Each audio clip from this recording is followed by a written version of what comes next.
Okay जी, हमने इसके source पढ़े, फिर उसके बाद प्लांट सोर्सेज भी पढ़ लिए, कितना बॉडी को चाहिए ये भी पढ़ लिया।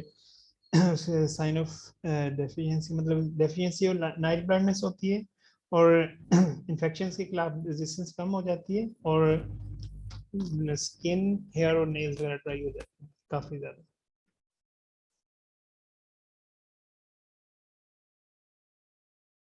और ऐसी कंट्री हम बात कर रहे हैं कि इसमें सबसे ज़्यादा कौन, मतलब जो लोग अपनी केयर डाइट का ख्याल नहीं रखते, और इसके अलावा ऐसी कंट्रीज के अंदर ऐसे मतलब डाइट्स नहीं हैं जो जिनके अंदर विटामिन ए पाया जाता है, तो उनको प्रॉब्लम हो सकता है।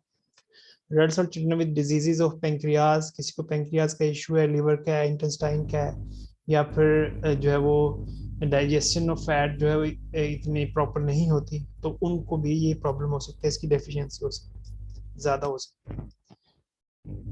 Too much can be toxic, बहुत ज़्यादा टॉक्सिक है। अगर ये टू मच है, अगर अगर ज़्यादा मिकदार में है तो ये टॉक्सिक है, और हो सकता है ज़्यादा, हमने पहले पढ़ा कौन से, ये ज़्यादा ए और डी जो है, अगर ये ज़्यादा मिकदार में हो तो फिर ये ज़्यादा टॉक्सिक हो सकते हैं। अच्छा, इसमें क्या क्या इश्यूज हो सकते हैं इनके। सबसे पहले जो है वो ड्राई और इची स्किन, और फिर उसके बाद हेडेक है, और फटीग है, हेयर लॉस हो सकता है, लिवर डैमेज हो सकता है, ब्लर्ड एंड अनक्लियर विजन हो सकता है, मतलब आंखों का सही तरीके से नजर नजर ना आना, धुंधला नजर आना, लॉस ऑफ एपिटाइट हो सकता है, भूख का खात्मा, स्किन कलरेशन, स्किन की जो है कलर टोन, स्किन चेंज हो सकती है, मतलब चेंज हो जाता है उसका कलर, डब्बा डब्बा कह रहे हैं। अदर साइड इफेक्ट, इसके साइड इफेक्ट क्या है। अगर जो है वो चाइल्ड बियरिंग वोमेन है उसके एज में, तो उसको मैक्सिमम 8000 IU से ज़्यादा नहीं यूज़ करने चाहिए, उसके नुकसान हो सकते हैं। ठीक, रेटिन और Accutane can cause birth defects. Retinal is most dangerous, retinal किसका नाम है, इसी का ही नाम है, विटामिन ए ही का। Is most dangerous form because they the body will not convert as much beta carotene to vitamin A unless, इसको छोड़ें, मतलब नुकसानदेह है बस, ये चीजें, जो चीजें, जिन चीजों को नुकसानदेह है वो चीजें बस हमने माइंड में रखनी है एग्जाम पॉइंट ऑफ व्यू से। स्किन को प्रॉब्लम हो सकती है, स्किन का colour change, skin can take on yellow और orange glow, vitamin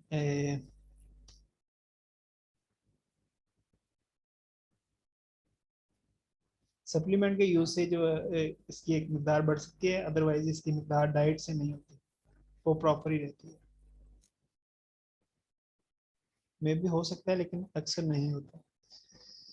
RDA considering establishing an upper limit, इस जो आरडीए हम पढ़ रहे हैं ना, सारी की सारी, मतलब इसमें जितना भी है ये सारी अपर लिमिट्स हैं उसकी, जितनी भी हमने यूज करनी है ना चीजें, उसकी अपर लिमिट है, डाउन लिमिट नहीं है, मतलब मैक्सिमम उतना यूज कर सकते हैं। जो फूड्स हाई हैं इसमें, वो देखें रेटिनल, जिनमें हाई होता है विटामिन, लिवर और फोर्टिफाइड लिवर, इनमें ज़्यादा होता है। ये इसको चार्ट को एक बार पढ़ लीजिएगा बाद में। हाँ, ये एक इंफॉर्मेशन है, पोलर बियर, मैं खुद पढ़, आज मैं देख रहा था इसको, मुझे याद। तो पोलर बियर लिवर जो होता है, इसका लिवर कहते हैं, इसके अंदर इतनी रेटिनल विटामिन ए होती है कि किसी बंदे को मार सकता है। अगर एक बंदा एक ही टाइम में इसका लिवर खा लेना, इसके अंदर इतनी रेटिनल होती है कि वो बंदे को मार सकती है। किसी को खाने का शौक हो तो बताना, मैं मंगवाऊंगा कहीं से। ये सर हमारा जी, ओके। विटामिन ए, ये सारे सप्लीमेंट्स हैं, ठीक है। बीटा कैरोटो कैरोटीन और ये खाने का शौक तो नहीं, जिसको मरने का शौक हो वो नहीं है। आवाज नहीं आ रही, कुछ कहा किसने? मैंने कहा खाने का शौक तो नहीं, जिसको मरने का शौक होगा तो उसको मंगवा दो। Surveys अभी तो suggest कहते that हैं diet rich in vitamin A and beta carotene can lower the risk for cancer, especially lung cancer. जो लोग मतलब इसमें लेते हैं ना बीटा कैरोटीन, और ये मतलब कैंसर वगैरह से बच सकते हैं, लोअर रिस्क है। लेकिन दूसरी तरफ सेम एक और स्टडी है, वो कहती है कि जी नहीं, रिस्क बढ़ जाता है इसके यूज से, वो लंग कैंसर का, स्पेशली लंग कैंसर की बात हो रही है। तो इसलिए पहले लोग इसको मतलब समझते थे कि ये लंग कैंसर से जो है वो सेव करता है, उसके रिस्क को लोअर करता है। लेकिन फिर दोबारा से स्टडी हुई, उसमें उन्होंने स्टडी किया कि 46% जो है वो इसकी वजह से ज़्यादा लोग मर रहे हैं लंग कैंसर की वजह से। इसके बाद आ जाता है विटामिन ई। विटामिन ई,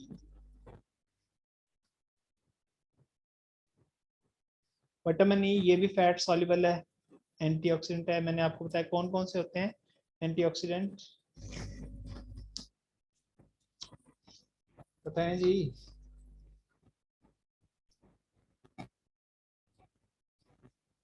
एंटीऑक्सीडेंट कौन कौन से होते हैं, भूल जाते हैं, पता नहीं क्या करने लग जाते हैं। एसी मैंने बताया तो है अभी थोड़ी 3 मिनट पहले।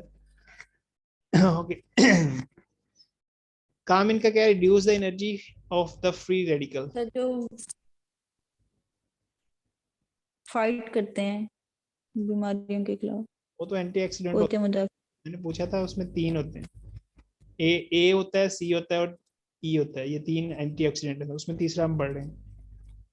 Reduce the energy of the free radical, मतलब उससे वही जो आपको बताया एंटीऑक्सीडेंट होके मतलब किस तरीके से ये हेल्प करते हैं फ्री रेडिकल्स को बनने नहीं देते। Stop the free radical from forming in the first place, interrupting an oxidising chain reaction to minimise the damage of free radical. वही चीज जो बार बार हम पढ़ रहे हैं वही है, ठीक है।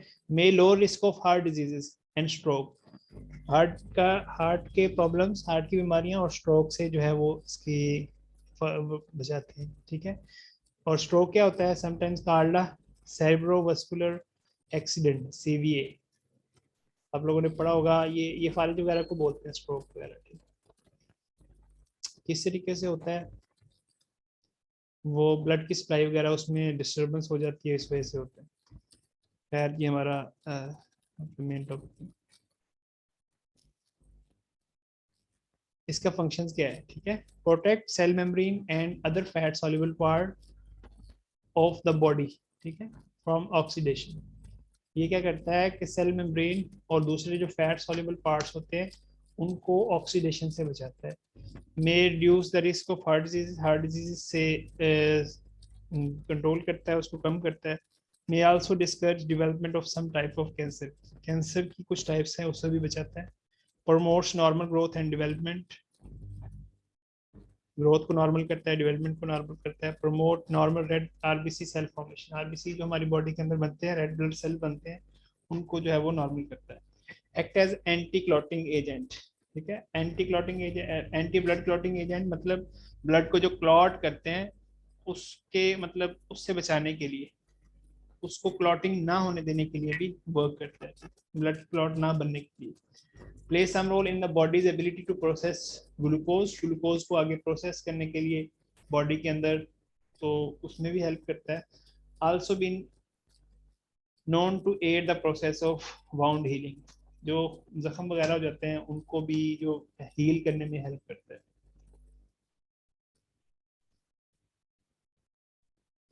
जी ये रिसर्च हुई है, इसके ऊपर किसने किया है, two studies publish in the New England Journal of Medicine by Harvard researchers. Harvard के जो रिसर्चर्स थे उन्होंने ये रिसर्च की, 1,27,000 को जो हेल्थ प्रोफेशनल्स थे, तो उन्होंने कहा कि जी जो लार्ज डोज यूज करते हैं विटामिन डी ई की, उनको 40% जो हार्ट का रिस्क होता है वो कम हो जाता है। वह कहाँ से आता है, किन चीज़ों में होता है vitamin E, wheat, germ oil, vegetable oils, nuts and seeds, whole grain, egg yolk, leafy green and leafy green vegetables, इनके अंदर, इन सारी चीज़ों के अंदर विटामिन ई पाया जाता है। स्पेसिफिक फूड सोर्सेज कौन से हैं? वेजिटेबल तो इसके कैप्सूल भी यूज कर सकते हैं? किसका कर सकते हैं, क्यों नहीं कर सकते? तो विटामिन ई सप्लीमेंट्स होते हैं, हर चीज के सप्लीमेंट होते हैं, लेकिन अगर नीड हो तो ही यूज करना है ना, वैसे थोड़ी करना है। मैंने बताया ठीक है। जी। ओके, स्पेसिफिक फूड सोर्सेज, इसके सोर्सेज वेजिटेबल पे कौन से हैं? कॉर्न है, कॉटन सीड है, पीनट ऑयल है। नट्स में क्या है? एलमंड और hazel nuts, sunflower seeds, walnuts and margarine. और होल ग्रेन्स में whole wheat flour, wheat. Vegetables में इसके सोर्सेज ये हैं: spinach, lettuce, onions, blackberries, apples and pears. Vitamin E की रिकमेंडेशंस पढ़ लें। आरडीए डेली जो रिकमेंडेड डेली अलाउंस है इसका 12 मंथ तक के बच्चे के लिए 3 से 4 ग्राम। ये अलग यूनिट में लिखा है, ये अलग यूनिट में लिखा है, आप इसमें भी याद कर सकते, इसमें भी देख सकते हैं, इसमें भी देख सकते हैं। वैसे यूनिट कम पूछते हैं, लेकिन बहरहाल थोड़ा सा आइडिया होना चाहिए, एटलीस्ट पता होना चाहिए कि किस किस चीज़ों में है और क्या क्या इनकी बीमारियां। आप लोगों ने जो मेन याद करना है ना इसका, मतलब किस वजह से कौन सा इशू होता है और मेन इश्यूज कौन से होते हैं, ठीक है, वो आप लोगों ने याद करने हैं। और जो मेन मेन वाइटामिन हैं उनकी डेली रिकमेंडेशन थोड़ी जो मेन है वो याद करना। जो बहुत ज़्यादा में है उसमें को याद करना तो अपनी मुश्किल काम है, अगर कर सकते हैं तो प्लीज़ ज़रूर कीजिएगा। मेल्स का 18 प्लस, अगर मेल्स हैं तो 10 मिलीग्राम चाहिए, फीमेल्स 18 प्लस हैं तो 8 ग्राम मिल चाहिए, प्रेग्नेंट है तो 12 मिलीग्राम चाहिए, लैक्टेटिंग है तो लैक्टेटिंग तो फीडिंग पे है तो 11 मिलीग्राम पर चाहिए।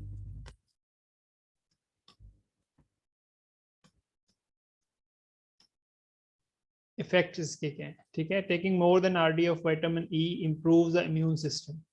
अगर आरडीए से थोड़ा सा ज़्यादा लें तो इम्प्रूव करता है ये हमारा इम्यून सिस्टम को इम्प्रूव करता है इन एल्डरली बुजुर्ग, मतलब जो बड़े लोग होते हैं, ओल्ड एज में होते हैं, उनके थोड़ा इम्यून सिस्टम को बेहतर बनाता है।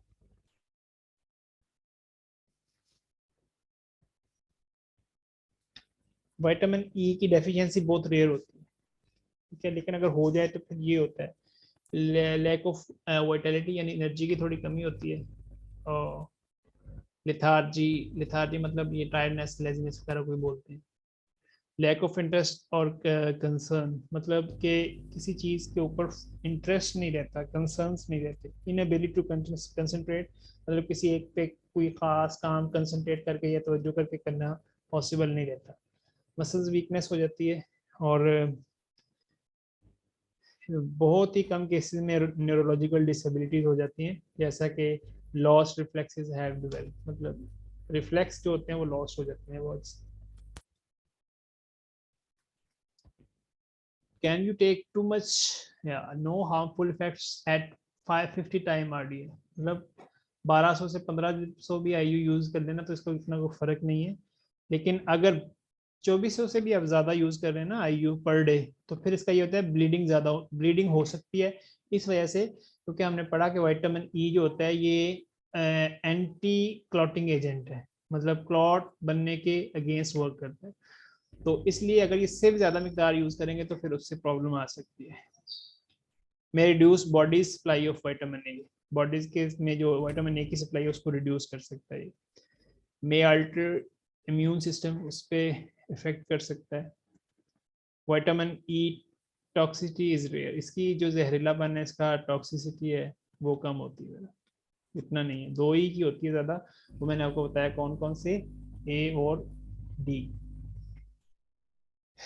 किन लोगों को सप्लीमेंट लेना चाहिए? ऐसे लोग जो 55 से प्लस हैं, या स्मोकर्स हैं, जो अल्कोहल यूज करते हैं, या उनके अंदर क्लोरिक या न्यूट्रिशन डाइटरी इंटेक जो है वो कम है, तो उनकी जो न्यूट्रिशनल रिक्वायरमेंट होती है उनको बढ़ाने के लिए यूज किया जा सकता है।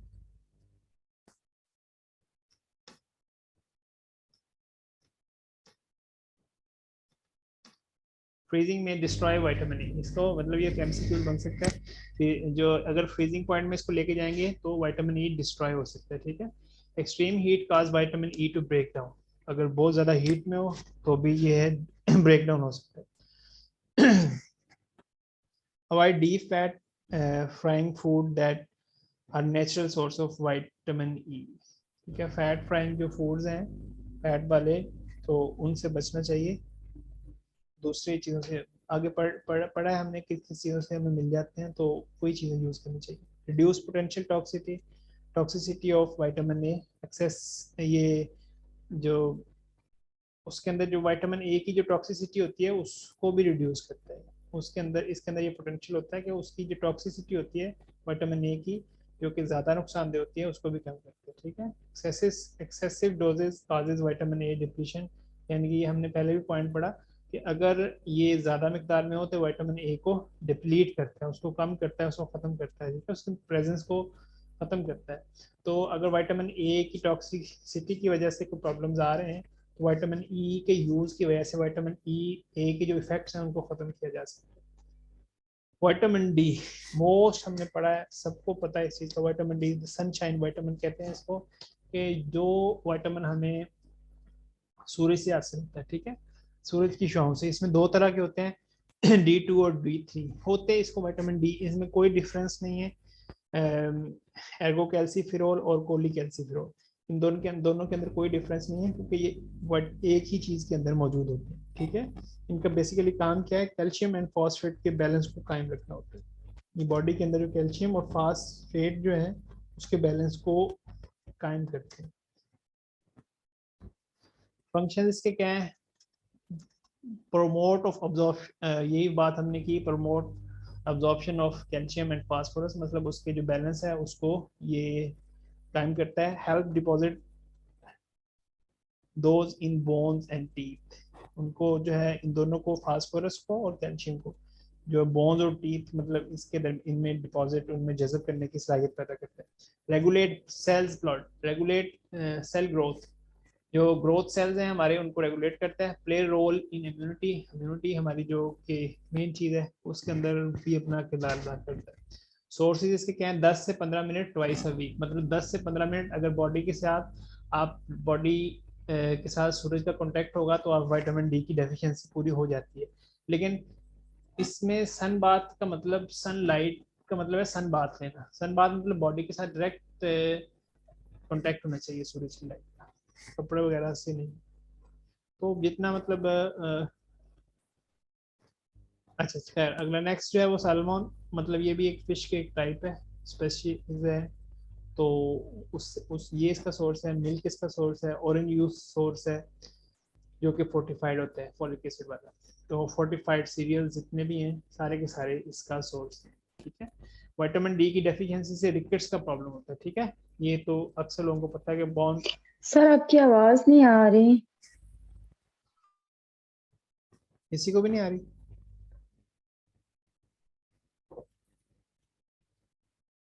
हेलो, किसी को भी आवाज नहीं आ रही? सर आ रही है। बाकी लोग?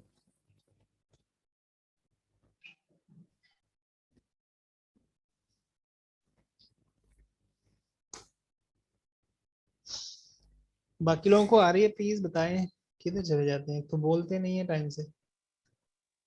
यस सर आ रही है आपकी आवाज। ओके ठीक है, विटामिन डी की डेफिशिएंसी से जो है वो रिकेट्स का इशू होता है, बोन सॉफ्ट हो सर जाती है। पता नहीं क्यों लेकिन मुझे आपकी आवाज नहीं आ रही। आपकी तरफ नेट का इशू होगा। किनको प्रॉब्लम आ रहा है बात नाम? मुझे नहीं आ रही है कि बोल ही नहीं रहा। सारे बोल रहे हैं जी, किनको इशू आ रहा है ये?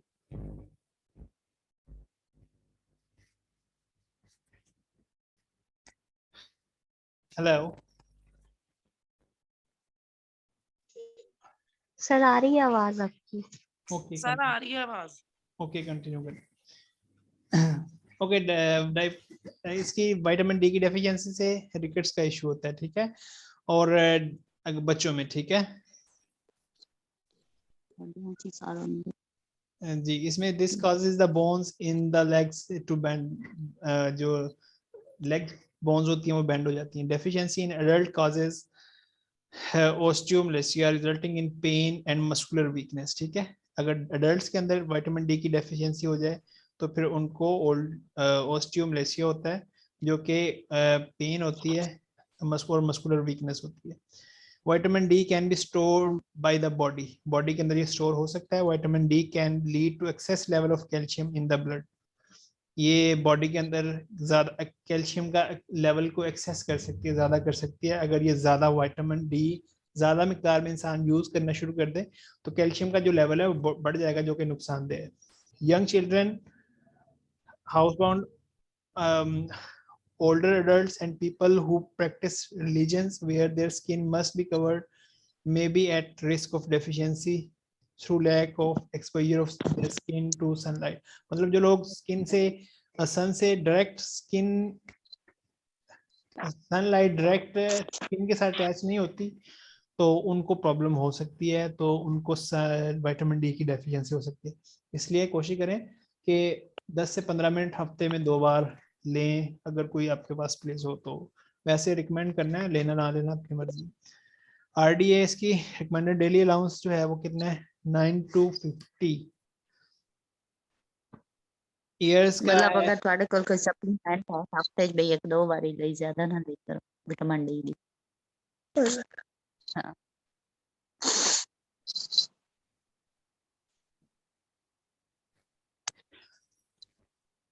किसी ने कुछ कहा है? ये आपस में बात की है। सर उन्होंने शायद पीछे किसी को बताया, म्यूट कर। ओके ठीक है। 9 to 50 ईयर्स के हैं उनको 200 IU पर डे लेना चाहिए। अगर 51 to 70 है ईयर ओल्ड है तो 400 लेना चाहिए। अगर 70 प्लस है तो 600 IU यानी इतने विटामिन डी डेली बेसिस पे लेना चाहिए। इसके बाद है जी विटामिन के। विटामिन के है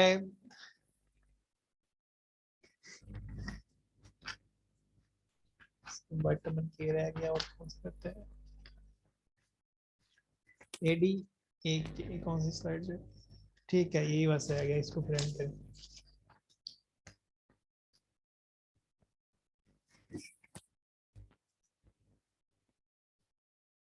जी विटामिन के फाइटोनाइडियोन, ठीक है। और ये इसके फंक्शन विटामिन के है, इसका फंक्शन क्या है, हेल्प ब्लड क्लॉट, ब्लड के क्लॉट बनाने में हेल्प करते हैं, ठीक है। मतलब अगर ज्यादा मतलब ब्लड हो जाए मतलब और उसकी क्लॉट ही ना बने तो मतलब जख्म हो जाए तो फिर क्या हो सकता है, मतलब दोबारा खून बंद ही नहीं, क्लॉट ही नहीं बनेगा तो वो जमेगा कैसे और वहां से खून निकलना बंद कैसे होगा। तो इसका विटामिन के का फंक्शन क्या है कि हेल्प ब्लड क्लॉट्स बनाने में हेल्प करता है, ठीक है। Helps body make some other protein, जो कि कुछ और जो है वो बॉडी के अंदर प्रोटीन्स बनाने में हेल्प करता है। सोर्सेज इसके क्या है, body can produce on it on, खुद ही बना सकता है, कैसे, from bacteria in intestine, intestines के अंदर बैक्टीरिया से बॉडी खुद ही विटामिन के को बना लेती है। इसके अलावा सोर्सेज क्या हैं, ग्रीन लीफी वेजीज हैं, सम फ्रूट्स हैं, अदर वेजीज एंड नट्स हैं। टू मच और टू लिटिल, अगर डेफिशिएंसी इसकी हो जाए, डेफिशिएंसी ऑफ विटामिन के इज रेयर, बहुत कम होती है इसके एडल्ट्स के अंदर, क्योंकि बॉडी खुद ही मेक कर लेती है इसको, कहाँ से, इंटेस्टाइन से, ठीक है, बैक्टीरिया जो इंटेस्टाइन में होते हैं उससे। But is sometimes seen in new born babies, जो छोटे बच्चे होते हैं, जो बच्चे पैदा होते हैं उनके अंदर इसकी डेफिशिएंसी समटाइम देखी गई। आरडीए इसकी जो रिकमेंडेड डेली अलाउंस क्या है, 90 माइक्रोग्राम फीमेल्स के लिए और 120 माइक्रोग्राम मेल्स के लिए। इस तरह के छोटे छोटे तो याद होने चाहिए आपको, ठीक है, कि उसको मेल्स के लिए इतने चाहिए, फीमेल्स के लिए इतने चाहिए, इसकी मतलब डेली चाहिए। अब अगर इसको देखा जाए सारे चैप्टर को अगर हम थोड़ा सा करें ना तो आप इसको रट्टा मार लें तो बहुत है। आपको पता हो विटामिन कौन से हैं, उनमें फैट कौन से हैं, फैट सॉल्युबल कौन से हैं, वाटर सॉल्युबल कौन से हैं, फिर आगे इस स्लाइड्स को इनको रट्टे मारिए, टेबल्स जो दिए हैं इनको रट्टे मार लें, ठीक है। विटामिन ए के सोर्सेज ये हैं, फिर इनका बॉडी के अंदर फंक्शन ये है, ये साइन ऑफ टॉक्सिसिटी ये है, मतलब अगर ज्यादा हो जाए तो अगर उसकी वजह से ये प्रॉब्लम्स आएंगी उसका जहरीलापन की, और साइन ऑफ डेफिशिएंसीज ये हैं, मतलब अगर कम हो जाए तो फिर ये आएंगी। इस तरीके से विटामिन डी के ये दिए हुए हैं सारे, इस तरह विटामिन ई के दिए हुए हैं, इस तरह विटामिन के दिए हुए हैं, ठीक है, ये सारी आप लोगों ने याद करना है ये टेबल पूरा, पर हर बंदे को 100% आना चाहिए टेबल। ये टेबल है, और फिर इसके बाद ये अगला टेबल भी सेम इस तरीके से है। ये हमने ये दिया हुआ था फैट सॉल्युबल का ऊपर वाला जो भी बताया। इसके बाद ये नीचे वाले दिए हैं जो कि वाटर सॉल्युबल है, उनका भी सेम इस तरीके से बताया है। ये इसके फंक्शंस क्या हैं, रिच सोर्सेज क्या हैं, और इसके फंक्शन और रिच सोर्सेज ही हैं, क्योंकि इसके बाकियों की ज़रूरत नहीं है। इसके टॉक्सिक, इसकी जो ये भी देखना है इसकी वजह से बीमारियां कौन सी पैदा होती हैं, वो मैंने पीछे पढ़ाई हैं, वो मैं आप लोगों से पूछूंगा कि किस विटामिन की डेफिशिएंसी की वजह से कौन कौन सी बीमारी पैदा होती है। इसके बाद सेम इस तरीके से आगे बाकी विटामिन का दिया हुआ है। ये दोनों टेबल्स आप लोगों ने, 3 टेबल्स हैं टोटल, एक ये और एक ऊपर वाला ये वाला ये तीनों टेबल्स है, ऐसे पानी की तरह रट्टे मारने हैं, मतलब कि हर चीज एक एक चीज आपको आती है। जी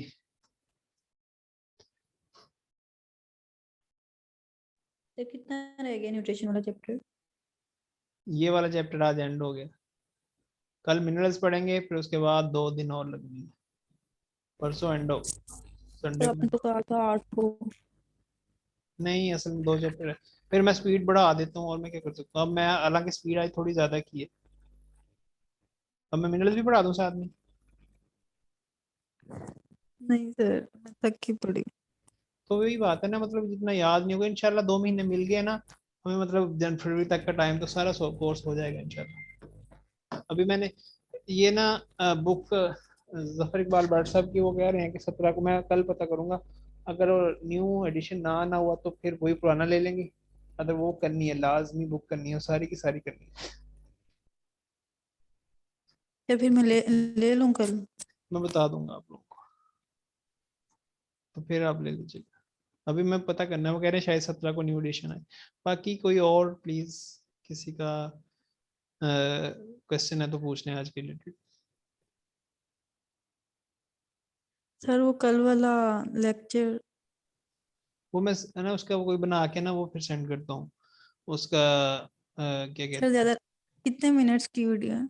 वो 36-36 मिनट की है, उसको पता नहीं सेंड नहीं हो रही, मैं लिंक बना के ना उसका सेंड करता हूँ यूट्यूब पे, फिर वहां से देख लेना।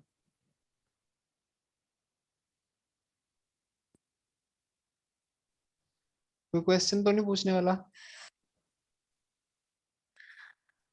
No sir.